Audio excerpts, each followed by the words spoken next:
Let us do a few more examples related to internal reconstruction. I will read out the first one. On the reconstruction of a company, the following terms were agreed upon. The shareholders to receive in lieu of their present holding with 50,000 shares of rupees 10 each the following. Fully paid ordinary shares equal to 2/5 of their holding, 5% preference shares fully paid to the extent of 1/5 of the above new ordinary shares, and rupees 60,000 6% second debentures. An issue of rupees 50,000 5% first debentures was made and allotted, payment for the same having been received in cash. The goodwill which stood at rupees 3 lakhs was written down to rupees 1,50,000. The plant and machinery which stood at rupees 1 lakh was written down to rupees 75,000. Premises written down from 1,75,000 to rupees 1,50,000.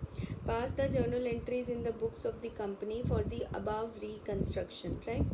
So we are given a situation where the equity shareholders, their present shareholding is 50,000 shares of rupees 10 each. तो 50,000 shares हैं अभी already उनके पास.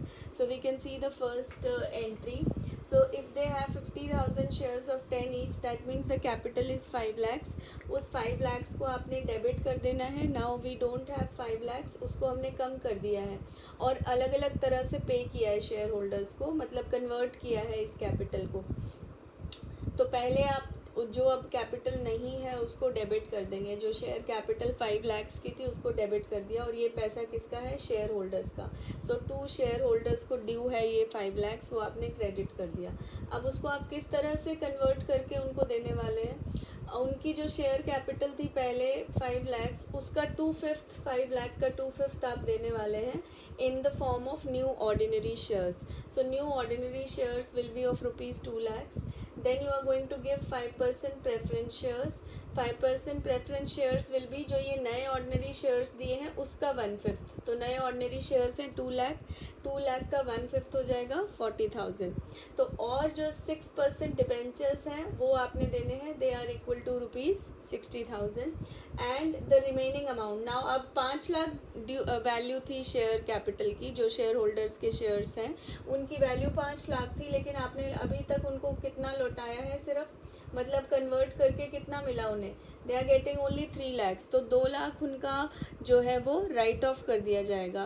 Capital reduce करने का ये भी एक तरीका है कि जो एक्सेस में कैपिटल है उसको राइट ऑफ करें और उसको लॉसेस को राइट ऑफ करने के लिए यूज़ करें, या जो एसेट्स की रियल वैल्यू है उस पर लाने के लिए यूज़ करें. तो ये ही हम यहाँ पे कर रहे हैं कि 3 लाख, तो अब 5 लाख कैपिटल कितने में कन्वर्ट हो गई है? 3 लाख में. उसमें से 2 लाख के ऑर्डिनरी शेयर्स हैं, 40,000 के प्रेफरेंस शेयर्स हैं और 60,000 के डिबेंचर्स हैं. तो ये जो 2 लाख है वो कंपनी को किस अकाउंट में ट्रांसफ़र करना है? रिकन्स्ट्रक्शन में. मतलब ये हम क्यों कर रहे हैं शेयर कैपिटल को? क्योंकि हम अपनी कंपनी के जो रियल स्टेट है उस पे लाना चाहते हैं. तो एक्चुअली जो हमारे असेट्स की कीमत है अगर हम उसे देखें तो उसके हिसाब से शेयर की वैल्यू या शेयर कैपिटल 5 लाख नहीं होनी चाहिए, तो उससे कम होनी चाहिए. इसीलिए हम उसे कम करने की कोशिश कर रहे हैं. So we will transfer this amount to the reconstruction account. तो ये रिकन्स्ट्रक्शन में चला गया. उसके बाद नए डिबेंचर्स इशू किए हैं 50,000 के. उसकी एंट्री है bank account debit to 5% debenture application and allotment account 50,000. Then 5% debenture application and allotment account debit to debentures account 50,000. Reconstruction account debit. अब हमने ये देखना है कि ये रिकन्स्ट्रक्शन में जो पैसा आ गया उसका क्या करेंगे. वो आपको दिया हुआ है. That goodwill is to be written down to 1,50,000. Goodwill जो आपको नज़र आ रही है बुक्स में 3 लाख, एक्चुअली 3 लाख को आपने कम करना है. We don't have that much of goodwill, तो उसको नीचे लेकर आना है 1,50,000 पे. तो उसको राइट ऑफ करने के लिए यूज़ हो जाएगा 1,50,000. फिर आपके plant and machinery are written down to 75,000. तो प्लांट एंड मशीनरी की वैल्यू दिख रही है आपको 1 lakh. It has to be brought down to 75,000. तो 25,000 आपको रिड्यूस करना है प्लांट एंड मशीनरी में. प्रीमिसेस है premises written down from 1,75,000 to 1,50,000, उसमें भी 25,000 की कमी करनी है। तो ये इन लॉसेस को हम कहाँ से कवर करेंगे? रिकंस्ट्रक्शन अकाउंट में से, right. So this is how the reconstruction balance will be used and the entire balance will be utilised. So basically these were the entries that we have to do. We don't have to prepare the balance sheet because we were not given the earlier balance sheet, but even if we have to prepare, तो we can make the necessary changes की capital में change हो जाएगा, assets की value में change हो जाएगा, नए डिवेंचर्स आ जाएंगे. That is how you can prepare the new balance sheet. So basically we have to understand the reason why we are doing this. ठीक है, तो हमारे जो रीज़न ये है कि जो असेट्स और जो कैपिटल जो दिख रही है बैलेंस शीट में, उनके बीच में तालमेल नहीं है. जो शेयर कैपिटल है वो प्रॉपरली बैक्ड बाय असेट्स होनी चाहिए, या it should be appropriately represented by the assets. अभी शेयर होल्डर को ये लग रहा है कि मेरा 10 रुपये का शेयर है, तो कभी कंपनी बंद होगी तो असेट्स बेचे जाएंगे, तो उनकी इतनी कीमत है कि मुझे 10 रुपये मिल जाएंगे, लेकिन एक्चुअली ऐसा नहीं है.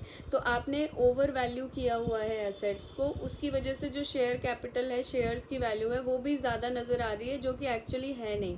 तो which gives a false picture of the company. तो उसको थोड़ा रियल बनाने के लिए हम ये एक्सरसाइज करते हैं कि इसको ठीक किया जाए, तो शेयर कैपिटल को कम किया जाए, और उससे जो आपका रिकंस्ट्रक्शन अकाउंट जो बनता है, उससे हम ये एक्सेस के जो लॉसेस हैं या जो असेट्स को हमने ओवर वैल्यू करके दिखाया हुआ है, उसकी रियल वैल्यू पे हम उसको दिखा सकें. So we prepare a new balance sheet which is more realistic, right. So we will do some more questions now.